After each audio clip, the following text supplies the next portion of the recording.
what's happening in AI. 70% of my feed is AI and how AI will change. Post COVID, since 2020 to 23, and there was a massive dip till 2018-19. Whatever was working well in US, the Indian founders will come and try to replicate in India. Age globally has been higher than India. Early COVID days, we saw a lot of younger founders, 20-year-olds, and some of them did well. But the average age was about 28, 29. Today, it is more like 33, 34. And we are seeing a lot of 40 plus, 45 plus, 50 plus founders. Many of the VC firms, they were staying away from investing into deep tech because they thought they might take long time to start generating revenue. Defense and space is becoming a very big play for startups. And I would say the government's support has played a critical role. Founder, for him to build in India, you have the capital available, technical resources available, government support available.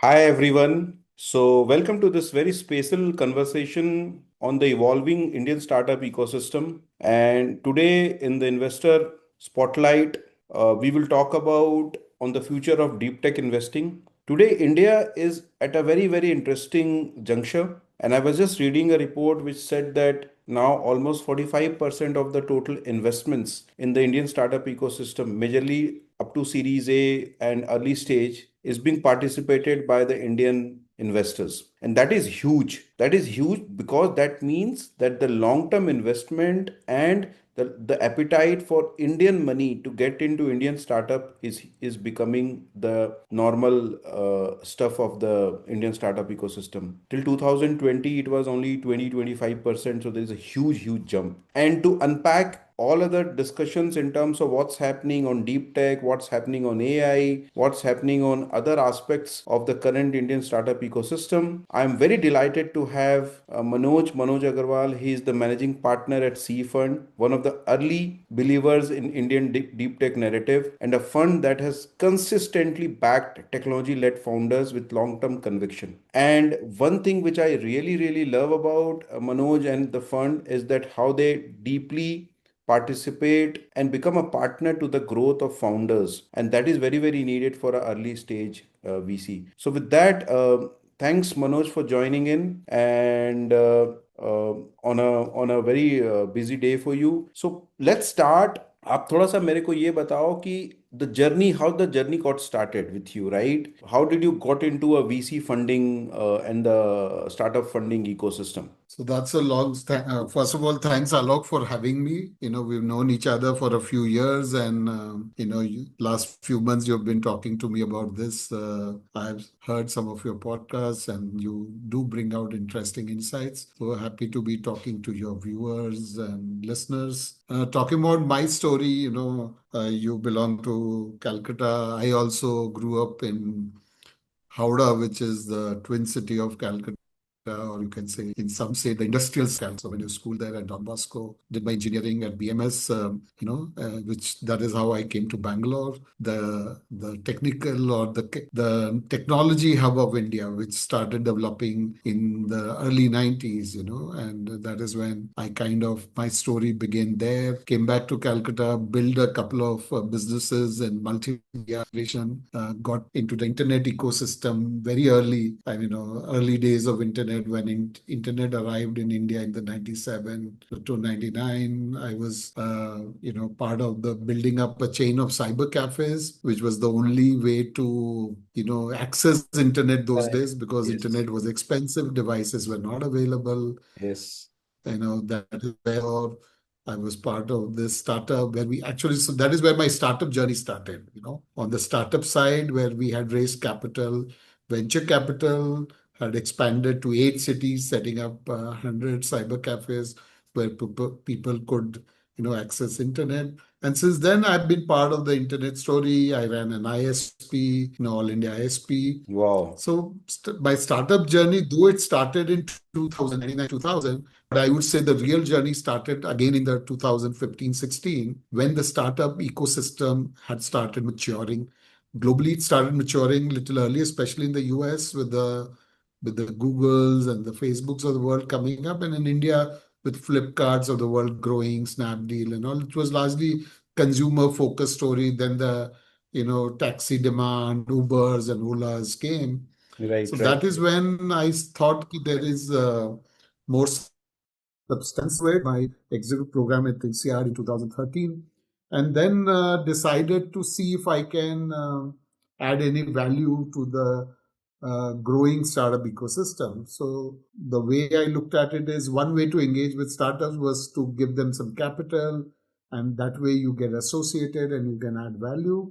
So with that thought, I started looking at angel investing initially, did a few investments in the phase 2015 to 17, approximately. And then that is when, few of us came together, largely looking at again adding more value and pulled some capital and set up one of the early, funds, which was structured as an angel fund, from which we started investing in 2018. So that has been the journey. Very interesting journey. I mean, from the days of cyber cafes to a VC investor, very, very interesting. And I still remember how we used to actually get connected to internet in late 90s. I was still in the school and there was a BSNL network wherein you connect through a phone connection. So those were the days, and we have really come to a point in 25 years from I'm where. sure you would have visited a Junction 96 cafe in Calcutta. Obviously, I have, and that's the reason it brings back a lot of memories now. And but I think Manoj, Indian startup ecosystem has also changed a lot. I mean, from the days of early days of 2007, 2006, 7, because I was in Bangalore. At that point of time, I was working with KPMG, and I could see that every weekend, I would see in a coffee shop at a barista or a CCD, you will have bunch of startups talking to an angel investor about ideas and about interesting stuff. That actually got me hooked to Indian startup ecosystem from those days to where we are today, right? The Indian startup ecosystem has also got a very interesting journey. Today, if we talk about Manoj, what is your viewpoint? Because I feel that we are in the second wave of the Indian startup ecosystem, wherein we see more matured founders coming in. As we were talking about that, now most of the capital at least at the early stage capital is going through the Indian money, that is 45% almost. So what do you see as a change post covid, post 2021-22, क्या change आया है? क्या आपको change दिख रहा है Indian startup ecosystem? If you can give us some idea for the viewers. So I will break it up into three phases: Right, pre-COVID, right. COVID, and post-COVID. So pre-COVID, though it would have started earlier, but let's say 2015 was an inflection point. There was a lot of investment in the Indian startup ecosystem. It was a big year for Indian startup ecosystem, 2015. So 2015 to say early 2020. That Hmm. was one phase before COVID started. So where it was growing, it was, there was a lot of interest, largely driven by consumer internet. We saw, you know, uh, global players like Amazon coming into India, players like Flipkart becoming big. Similarly, Uber came in, but Ola became big. So many such stories. Travel may make my trip, though they started very early in the 99 2000 boom, but their real story again started in this phase, Right, where right, actually people started consuming and also right, driven by geo. right, So the internet inflection point came when internet cheap and fast, accessible, and also the growth of devices. So right. that was one phase which was largely driven by consumer internet across various sectors. Then came COVID, right? And COVID kind of, because the only way we could do things was online, and somewhere it gave a huge boost to edtech, fintech, consuming, content or doing transactions, whatever, online. And somewhere I saw, though it was certainly there was, it was not normal. The boost was huge. Like 2021, the investments in Indian startup ecosystem was about $38 billion, Right, right, right. compared to say 25 in 2020 and low in 19, and then it drastically did come down.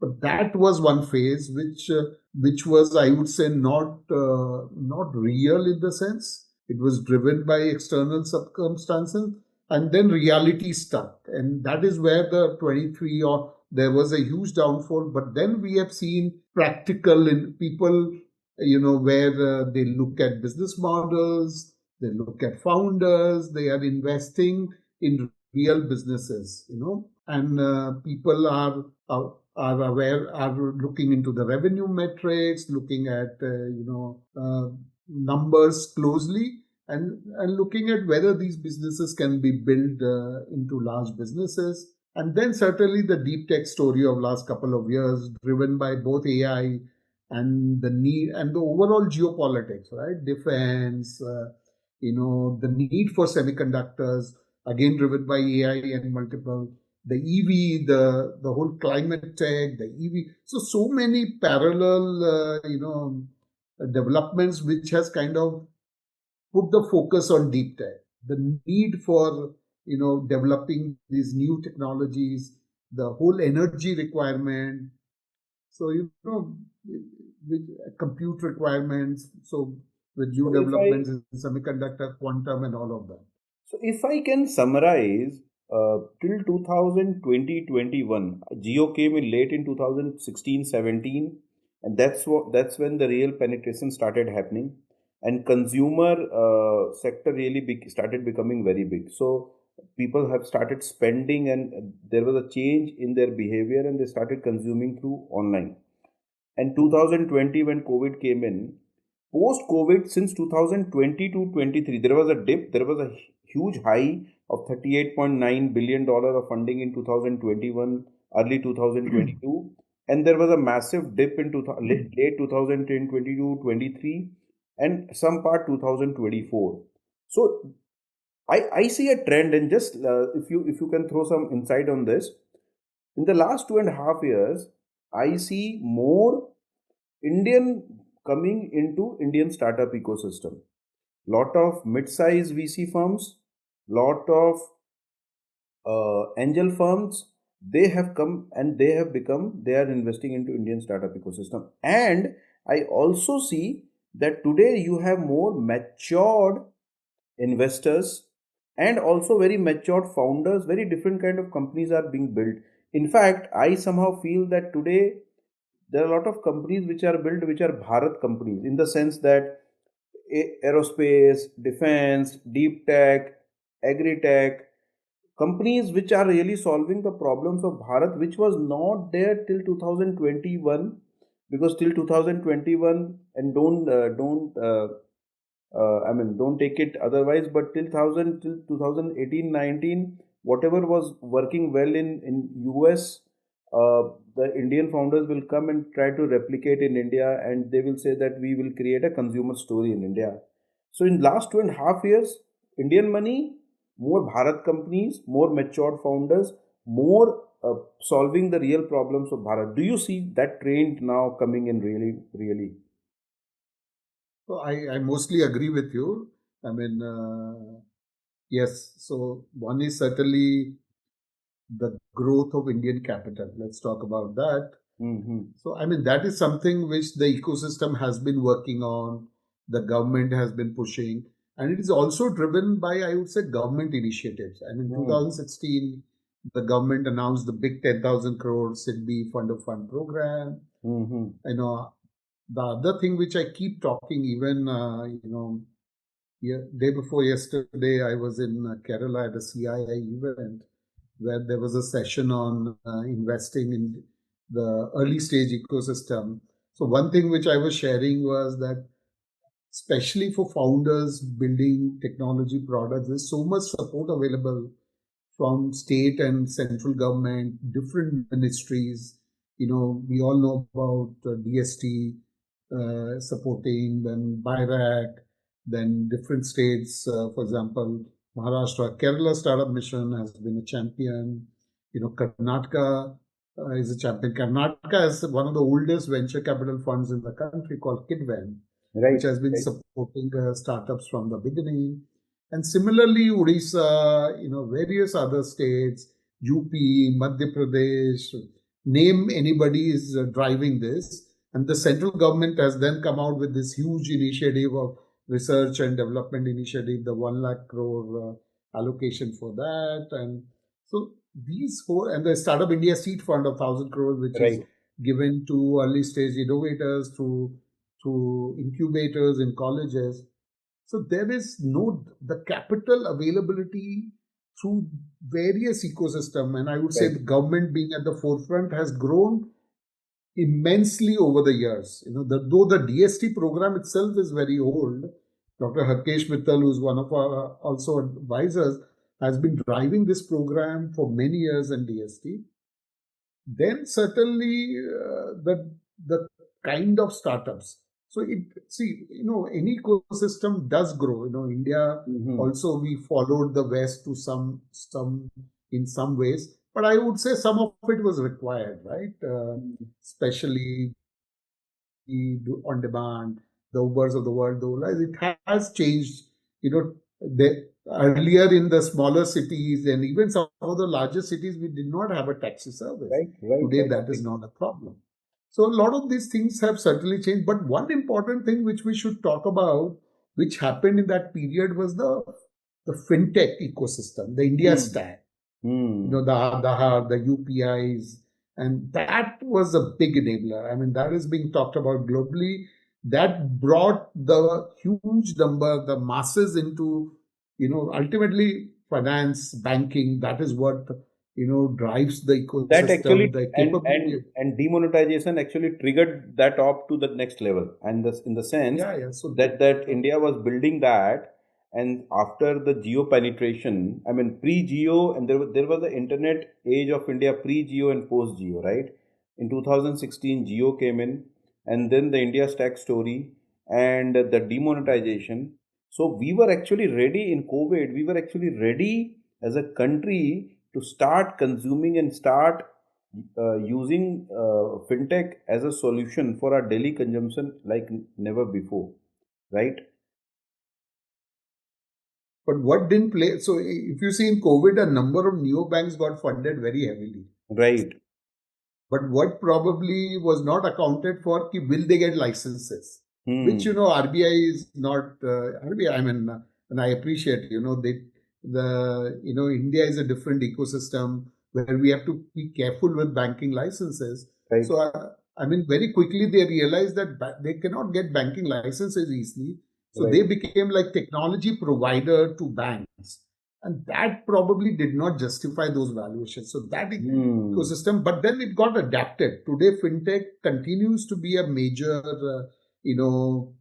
growth story in the ecosystem, though not so much on the new startup side, but the existing ones, especially if you see on the wealth side, the growth of the stock markets, the whole investing growth, the growth of the mutual fund industry.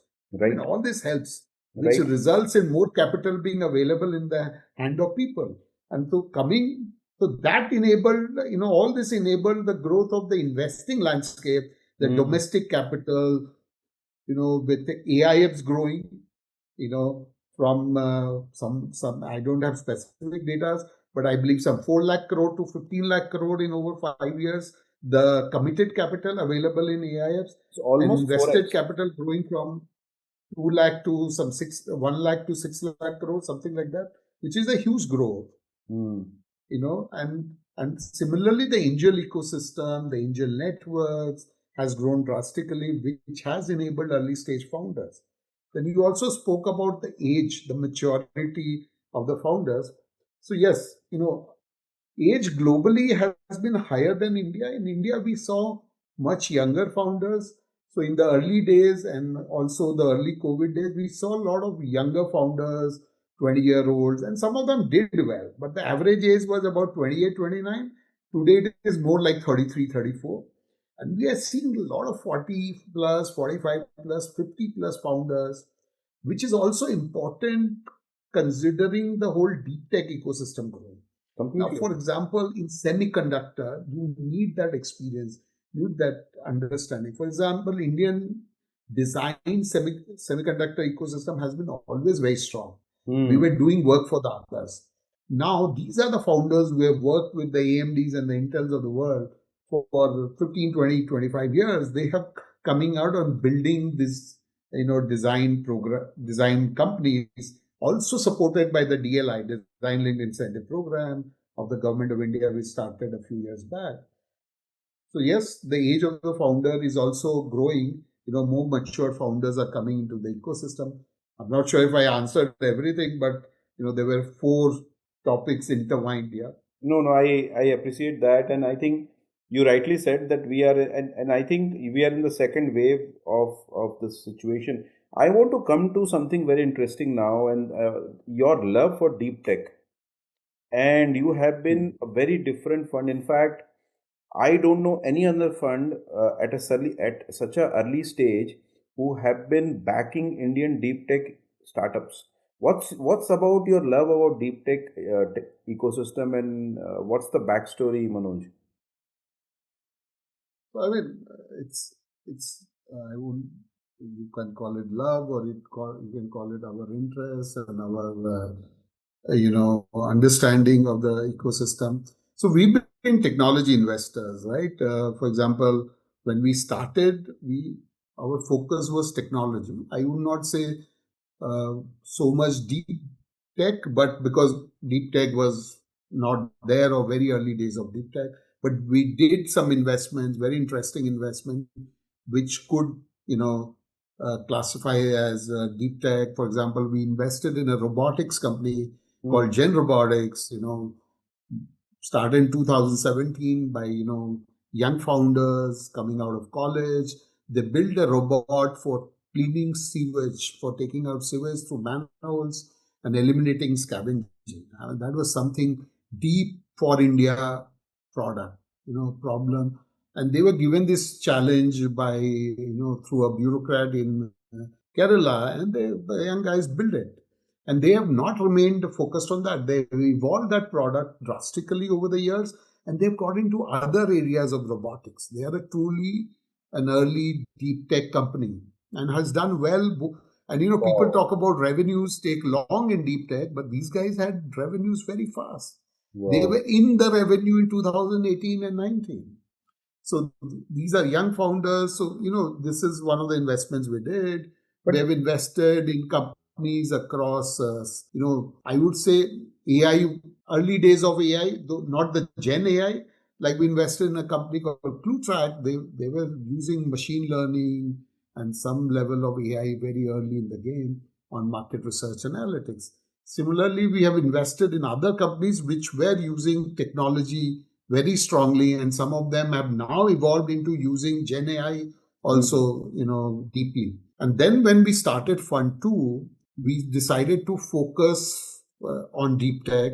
Like I said earlier, the ecosystem had changed, right? And we realized that whether you talk about the whole mobility ecosystem, EV, energy, then you talk about semiconductor, quantum, AI by itself, the need for AI, the models, then your various other requirements.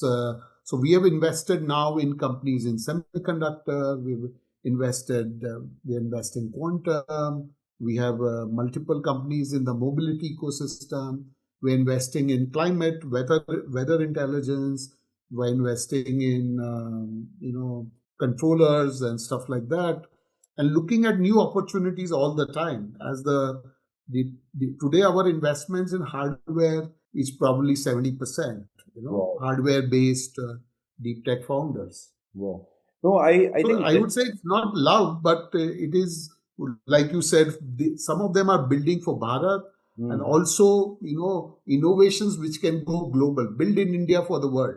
And there is a different, and I want to come back to the revenue part, and it's always been said that deep tech startup will take a lot of time to start generating revenue. But I think because of the government support in many of the states, I think they have started generating revenue, and they have started solving real Bharat problem. So, what is your take? Because there is a conflict of ideas and thought process, and this was one of the reason why many of the VC firms, early stage, maybe 7 8 years back, then they were staying away from investing into deep tech because they thought, a, who will be their customer, because mostly their customer will be government, because they are solving the larger problem which wherein the investor would be government, and b, they might take long time to start generating revenue. So I want to have focus more on this insight, because this is a massive change which is coming in now. So I missed on two categories, defense and space. Hmm. So and these are two categories actually fit very well into what you are saying. And if I just Government add as a one, customer. at just one point more point, in Operation Sindoor which had conducted, we don't want to name, but there were some very interesting startups who had played a big role in that, right? So yeah, continue. Yeah. Mm. So defense and space is becoming a very big play for startups. And Mm. I would say the government's support has played a critical role. Right. See, 2019, when I was looking at a space startup, I was worried, because ISRO was in a different zone and there Hmm. was no ecosystem to support startups in space in India. Right. But after the policy in 2020, driven by the compulsions, and the need for local ecosystem to grow, space has evolved drastically. We Hmm. invested in a company called Take Me to Space, which wants to ultimately build data centers in space, but they have built technologies to enable that, and they are Right. starting with sending a satellite to do compute in space, where they Hmm. will have their own satellite with their own compute infra, where they will provide compute infra to people who want to capture data, space related data, process it, and bring it back to India. So they have already bring it back to ground, sorry, India Wow. or anywhere in the world. Hmm. So they, if you follow their LinkedIn, they have been very actively signing contracts with global players and Wow. also India. They work very closely with ISRO ecosystem, which is in space.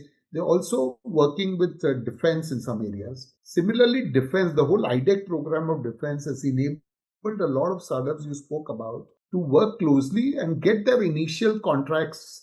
So if they develop the product in 2 years, 3 years, 4 years, they and prove it to defense. Defense is giving them an opportunity to sell to defense, and the numbers are not small, they're pretty Hmm. large. But what we also look at is dual use technologies. Like we look at technologies in defense which can be used both in defense and outside. Let's say Hmm. radar systems. Hmm. They can have use in defense, in weather, in space, in many areas.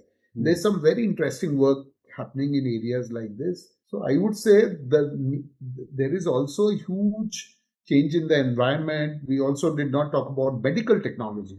The Hmm. way the health ecosystem has grown, the need for technology in health, and the whole need to modernize the health ecosystem. Though in health, technology has always been there. An X-ray machine was technology, right? But the way X-ray machine itself has evolved over the years, the basic machine may have just become more efficient, but the use of data, the use of technology, how we can store data, how we can use AI on top of that data is something which has changed the whole healthcare landscape and cancer detection, so many areas, development of drugs. Actually, technology is now accelerating development of drugs. What Right. probably would have taken 20 years will come down to 10 years. I'm probably not hold me by this number, but I'm just saying how deep technology is playing a role in many of these areas. Similarly, in defense, they will accelerate. Now, coming back to your question on revenue, so there will be mix, I would say. There will be these startups which will see faster revenue cycles. For example, take me to space. Though their core data center business may take some time, but they have built technologies to reach that level which they are able to find buyers for. So they Hmm. have seen early revenue. Now, if you're a rocket company and you want to build rocket, for example, number of Indian companies that they have taken a few years, which understandable, because you need to develop a lot of technologies in house. It's not easy. Sometimes sourcing material is a challenge. Getting the right people is a challenge, and you need to do various trials as you go along. So it takes 6, 7, 8 years to go to that level.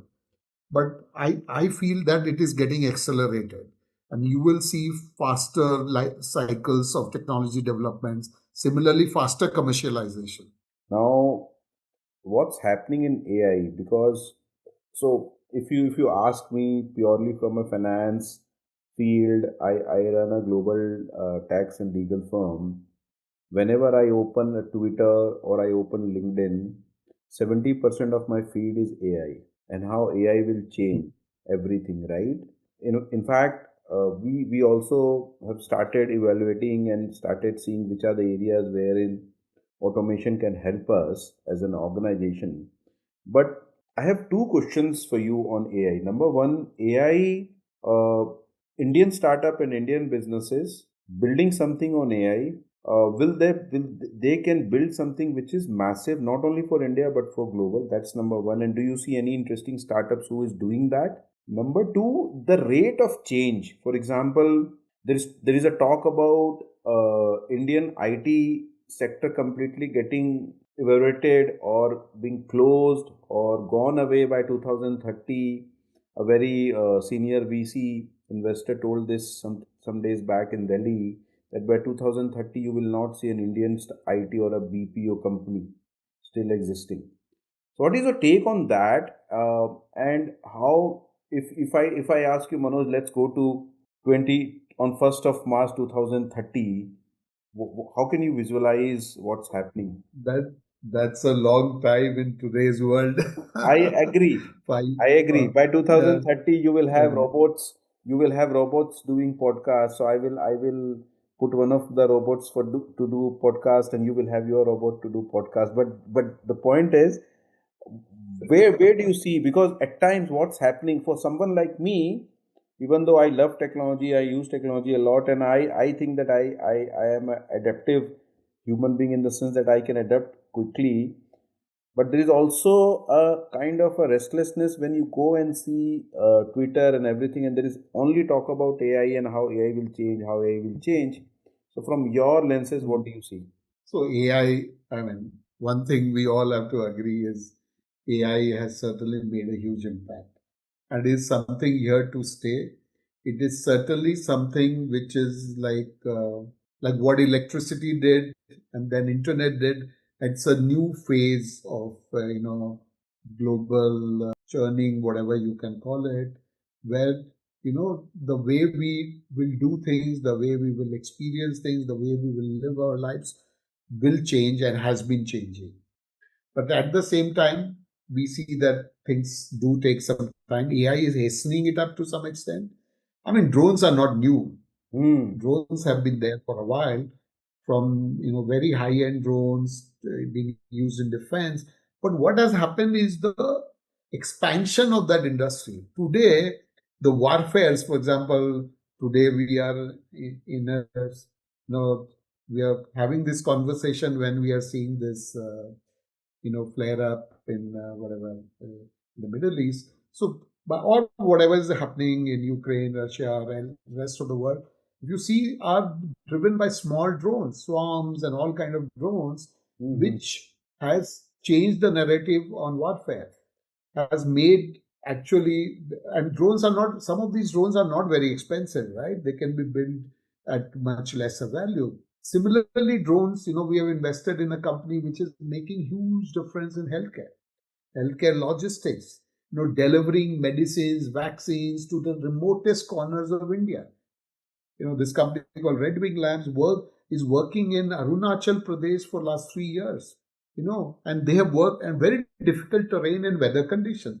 This has been enabled by technology, and in fact AI has played a role there because data is very important to Mm. study data, the weather data, how did the drone behave in different circumstances, capture the data and use the technology to become better, right? So one is AI improving development of products itself, is because of data, because ultimately data is very important, right, Right. in everything.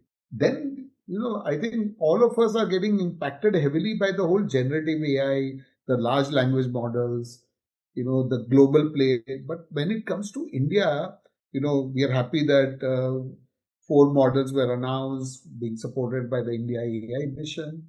So we are on a journey, I would say, and it will take time. And those are India focused models. The idea is how they will play out to our requirement, especially Indian languages and all of that. So, some of them are, I believe, are becoming better, and we expect that they will become better. Then the global players themselves are adapting to India, right? But Mhm. our focus as an investor is to be, we are not looking at models as such. We are looking at vertical plays. Like somebody is solving a problem for a particular industry. Could be finance, could be regulatory, could be, something in the EV ecosystem, whatever. People who are solving vertical layers, and I would say we are in the early days. We are seeing some work happening, a number of Indian, but a lot of them today, because they don't see a huge opportunity in India. There was some recent data of the number of Indian founders who have gone to US, Mm. especially in AI. Though in many other areas it is the reverse, where founders have come back to India, there's a reverse flow. But in AI, which is a recent phenomenon, a number of founders, because they see the market opportunity there. So I Right. think fintech will probably again, like what happened with SaaS. Fintech will play a good role in the adoption of AI in a vertical ecosystem. So I would say we are still evaluating this space. We are still trying to understand it better, largely from an Indian play. And the whole India AI summit, the focus of the government probably is helping this, and we should have more clarity. Now talking about where will we be in 2030, and I would say each part of the world may have a different, sometimes we look from only the developed angle, but I think, each part of the world is different. Like autonomous cars, they have been now, I think they are being used in US and some parts of the world, but India, it is still going to be a long journey. Or air taxis, drone air taxis. I would say they could be a big play in India, but they will take some time, right? Because at least they could probably grow in India faster than if we build. But humans sitting in an air taxi, not driven by a pilot, will require a lot of courage, especially in the air. But they may have a faster play if technology evolves than autonomous cars in India, because Indian roads probably will find it difficult to adapt to autonomous cars Right. vis-a-vis Indian skies. And They may adapt maybe faster. and maybe that may not be a requirement for India also, right? An autonomous car Uh, may Autonomous not be a cars may not be, but air taxis can play a role. yes, air taxi too. Can play There's a some lot role of in India. congestion in the larger cities. So, Similarly, robots. yeah, I would say in India, we will see a lot of growth of industrial robotics, which is right, already growing. So right. that probably is a big play in India. In fact, Humanoids in fact, doing your work, we are some way off. In fact, I was talking to someone and who has got India-Germany connection, and they were saying that in Germany there are a lot of work is going on in terms of creating industrial robots, and the rate of transfer of technology, because India was always lacking in the advancement in terms of manufacturing, that can speed up because of AI, right, in very very critical areas, right? But tell me something, and I'm just closing it with a couple of more questions. But the prime minister and the Indian government, they have a vision that they want to make India amongst the top three in terms of AI adoption and AI leadership, right? So according to you, what should Indian government do, or as an ecosystem, what are the top three steps the Indian government should take so that we actually start becoming the innovators and the leaders in AI, which today we may not be because obviously in US the investments have been done the last 10 years now, 7 8 years. We see suddenly lot of models and lot of things coming in, but the work has been happening for 7 8 years, 10 years at least. So according to you, what are the top three things we as a country and the government can do? I would not put the onus on the government. Government is probably done enough and doing enough. I mean, they have certainly created the India AI mission, which is Hmm. providing infra. They can probably grow that, enable infra availability, and enabling you know, private investment. I think that has been done recently in the budget or whatever. Mhm. Incentivizing the growth of data centers, Right, you right, know, cloud right. infra, connectivity, Google, and many others are heavily. I think that enabling the infra player is where I would say government can be a Play a big big role. enabler, Hmm. which I think they are doing the right things and that can grow. Then the private sector, I think so this is a play which I would say startups and corporates can work together. So Hmm. again, we see announcements from the big guys in the infra player, but I think they can do a role in the enabling the application layer also. Hmm. The development of by supporting startups and technologies, including investors. I think it's need for the startup ecosystem to probably believe in India and create the AI tools or AI applications or models out of India, which is going to be very important.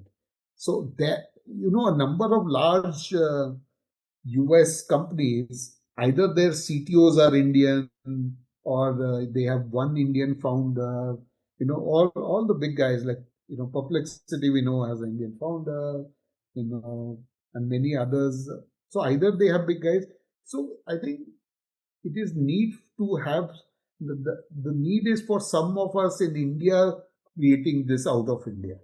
So you also That said that probably I think you also said that a lot of Indian founders are moving to US to start or work on the AI ventures, which is also a challenge now. And I think somewhere if we can create an ecosystem wherein they stay back and build from India will be a big thing, right? I think that that. is very critical. That government can play some role, but beyond a point, government cannot give everybody loads of money to Mhm. develop out of India. I Right. think one reason they are going is they feel the market. So that adoption, that Mm. they're probably government, private sector, everybody has to flow. Adoption, accepting technology, and buying technology is going to be a big role. See, again, today in India, we all are using global models, which is good. We have Mm. to work, it should be an open marketplace, but I think that we have to see that market opportunity in India. Right. So that is going to be very important for Indian built AI companies to become big. Right, right, right. Now, I think today we have covered a lot from deep tech to AI to India's government's participation. I mean, it's been a very insightful session, at least for me, and I think for all the viewers also. So, we will start with one last thing, Manoj. So, what is the one takeaway which the Indian founder, if I am a founder and today I'm building something in India and I'm starting up, what is the one key takeaway I think you can suggest for that founder so that that becomes easy for him to build and scale in Indian startup ecosystem?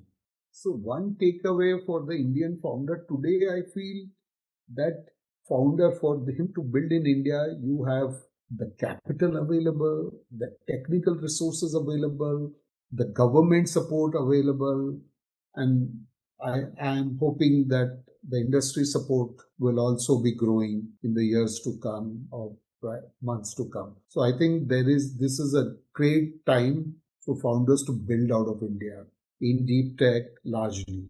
And if I can just add on that, the the stability in terms of a geopolitical scenario. 100%. We have great stability. We stand out in this world today. as a stable, growing, fastest growing, largest democracy in the world.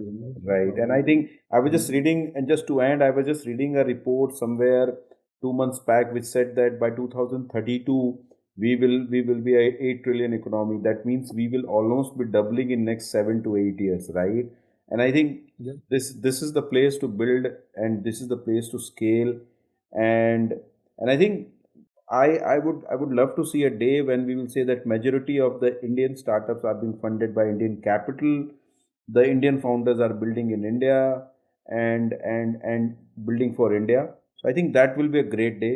But I think thanks Manoj for this, and I know it's very difficult because you're so busy and you've been traveling a lot to take out time for us. And I think we have really enjoyed today because you are one of the person which I've seen in the Indian startup ecosystem who actually takes out time and create that connect and visibility for founders to learn. So thank you again for that, and thanks everyone for joining in. We will soon come back with new conversations, but till that time, thanks, and see you later. Thank you.